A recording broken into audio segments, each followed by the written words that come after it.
संघर्ष और तन्हाई के बीच जूझती अरुण और संजना की एक दर्द भरी प्रेम कहानी। अरुण सरधना के एक छोटे से गांव का लड़का, गरीबी, संघर्ष और जिम्मेदारियों की भट्टी में तप रहा था। पिता के साये के उठ जाने के बाद वो घर का सबसे बड़ा सहारा था, माँ और बहन की उम्मीदों का एकमात्र किनारा। खेत थे जरूर, पर बंजर जैसे उनकी किस्मत। पढ़ाई में तेज था, पर कॉलेज जाना एक धुंधला सपना था। हर सुबह दूध बांटता, दोपहर में चाय की दुकान पर खटता और रात को बच्चों को अक्षर ज्ञान देता। उसकी आंखों में बड़े सपने पलते थे, कुछ बनने का, परिवार को एक नई सुबह देने का। शहर के कॉलेज में दाखिला मिलना किसी दैवी चमत्कार से कम नहीं था। उसने अथक परिश्रम कर छात्रवृत्ति हासिल की और शहर की ओर उड़ चला। वहीं उसकी राहों में मिली संजना, एक अमीर बाप की बेटी, पर दिल की गहराई में सादगी का सागर। खूबसूरत तो थी ही, साथ ही संवेदनशील और समझदार भी। और उनको पहले ही पल से वो भाग गई। धीरे धीरे मुलाकातों का सिलसिला बढ़ा, लाइब्रेरी की शांत गलियों में, कॉलेज कैंटीन की गुनगुनाती बातों में और उन दोनों की आंखों में छिपे अनकहे जज्बातों में। ये सब किसी फिल्मी कहानी जैसा मोहक था।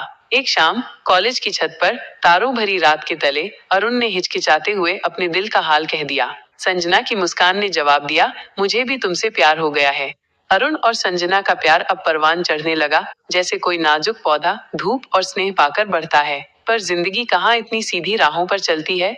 अरुण का सच, उसकी गरीबी, संघर्ष और जिम्मेदारियां उसे भीतर ही भीतर कचोटने लगे। वो चाहता था कि संजना कभी उस दर्द की छाया भी न छुए जिससे उसकी जिंदगी गुजरी थी। जब संजना के पिता को इस रिश्ते की भनक लगी, तो जैसे शांत सरोवर में पत्थर गिर गया। उन्होंने संजना को घर में कैद कर दिया, उसका मोबाइल छीन लिया, कॉलेज के दरवाजे बंद कर दिए। अरुण ने जब भी संपर्क साधने की कोशिश की, हर बार नाकामी उसके हाथ लगी। वो टूट चुका था, पर हार मानना तो उसके खून में ही नहीं था। उसने दिन रात एक कर दिया, ट्यूशन, पार्ट टाइम नौकरी, कोचिंग, बस एक ही धुन, कुछ बनकर दिखाना।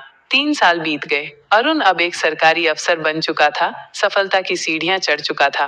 पर हर जीत अधूरी थी, क्योंकि उसके साथ संजना नहीं थी। उधर संजना ने घर वालों से अनगिनत लड़ाइयां लड़ी, अपनी पढ़ाई पूरी की, पर अरुण की कोई खबर न थी। दोनों एक दूसरे को पल पल याद करते थे, पर वक्त और हालात ने जैसे दोनों को तोड़कर रख दिया था।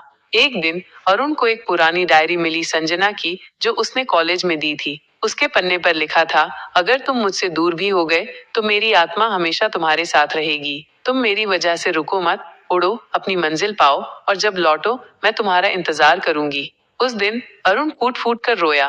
किस्मत ने एक बार फिर दोनों को मिलाया, एक सामाजिक कार्यक्रम में। आंखों में बरसों की तन्हाई के आंसू थे, पर होठों पर एक दबी मुस्कान। दोनों के बीच अब अनगिनत कहानियां थीं, जो अनकही रह गई थीं। संजना, अरुण ने पुकारा। उसकी आवाज में दर्द था, पर एक गहरा सुकून भी। दोनों ने एक दूसरे को ऐसे देखा, जैसे सालों की प्यास आज बुझ रही हो। अब मुश्किल ये थी, क्या समाज, परिवार और अपनी बीती तकलीफों को पीछे छोड़कर एक नई शुरुआत हो सकती थी। संजना ने अरुण का हाथ थामते हुए कहा, मैं तुम्हारे साथ हूँ अरुण, अब डर नहीं लगता। अरुण ने उसका हाथ और कसकर पकड़ लिया। दोनों ने फैसला कर लिया, शादी करेंगे, चाहे जो भी हो। पर राह आसान नहीं थी। संजना के पिता ने एक बार फिर विरोध का झंडा उठा लिया। समाज ने तानों के बाण चलाए, पर इस बार अरुण और संजना चट्टान की तरह अड़े रहे। आखिरकार सबको झुकना पड़ा, प्यार की जीत हुई। अरुण और संजना ने सादगी से शादी की, अपने गांव में एक स्कूल खोला और जिंदगी को एक नया मकसद दिया, शिक्षा की रोशनी फैलाना। वो कहते हैं ना, सच्चा प्यार तन्हाइयों और संघर्षों की आग में तपकर और भी गहरा हो जाता है। अरुण और संजना की कहानी यही सिखाती है, कभी कभी तन्हाई भी जरूरी होती है, सच्चे प्यार की गहराई को समझने के लिए।